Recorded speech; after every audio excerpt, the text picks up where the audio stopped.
Pero, ¡ey! ¡Sorpresa! Si hace calor, caigo como lluvia. Pero, si hace frío,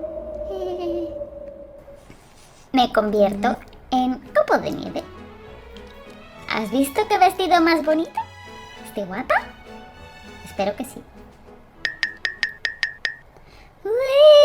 Soy un copo de nieve y voy bailando hasta el suelo.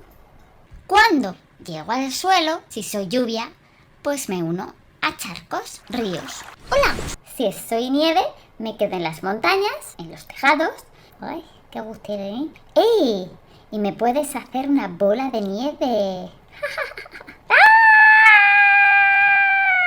Y esto se llama acumulación. Y vuelta a empezar. Cuando el sol calienta el agua o la nieve, me evaporo otra vez.